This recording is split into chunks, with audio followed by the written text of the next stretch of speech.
A passport is a pretty straightforward document, and depending on what information pops up on screen when it's scanned, it allows you to travel in and out of various countries. But as the coronavirus pandemic continues, there's discussion surrounding a different kind of document. It's being coined an immunity passport. In parts of Europe, immunity passports are being considered for people who are believed to be immune to the coronavirus, while in China, some cities have already implemented QR codes that generate a color in order for officials to enable how freely an individual may move around outdoors. In Canada, some government officials are considering a contact tracing app. However, the World Health Organization wrote there's not enough evidence to prove someone who has recovered from COVID-19 is protected from a second infection. In fact, the WHO says immunity passports or risk-free certificates could actually lead to a continued transmission of the coronavirus. But that's not the only concern. What you have here ultimately is a proposal to use technology to divide society between the haves and the have-nots. But what's happening is it's actually going to layer on top of economics, because if it's your pass to get back out into the world to be able to work, you're again going to be relying on, privileging people of a certain socioeconomic status against others who will be disadvantaged if they can't get back out into the workplace. Bayliss says racialized communities are just one of the vulnerable populations which would be hit hard by these passports. You're going to have to police it, right? You're going to have to go around and have somebody ask, do you have this, immunity card? Are you allowed to be in these places, etc.? And I genuinely worry about how that can play out in a context where we already have, evidence of discrimination. How is this not going to just add to that problem? It's one more reason to stop and frisk somebody.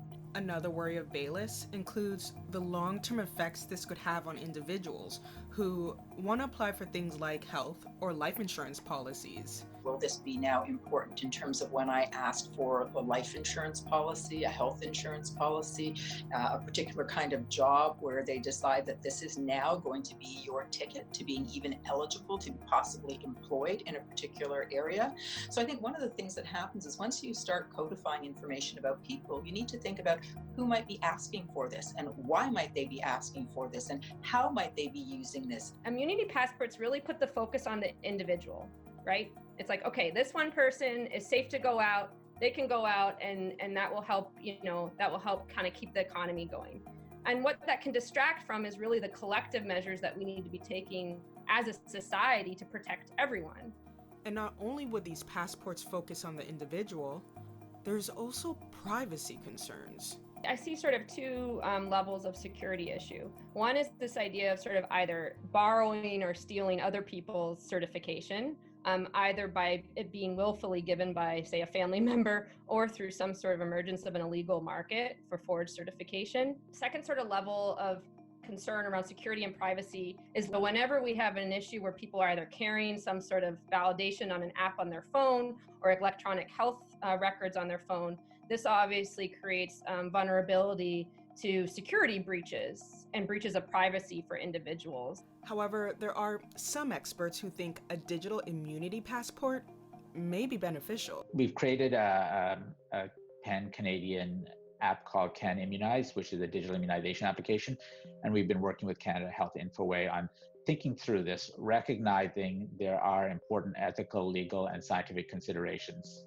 Dr. Wilson agrees there's still a lot of unknowns about the coronavirus, including the level of immunity someone may have after getting COVID-19, or even how long that immunity may last.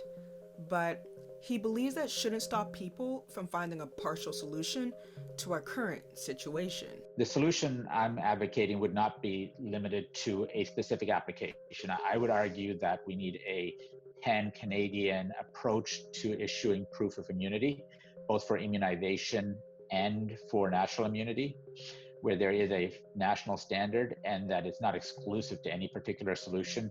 is provided by governments and can be easily used by citizens so that they can be granted access to places which are gated based on proof of immunity. So then, how would a digital immunity passport in Canada work? So there are, real ethical considerations, but a narrow application for settings like frontline workers or early return to work scenarios could be really valuable in controlling the outbreaks or preventing outbreaks, as well as ensuring the economy functions. As of now, the World Health Organization says that any possible vaccines are still under investigation. Thanks for watching. If you want to stay up to date on the latest breaking national and international news, be sure to subscribe to our channel, where we also dig into big issues around the world in our weekly series, Global News Explains.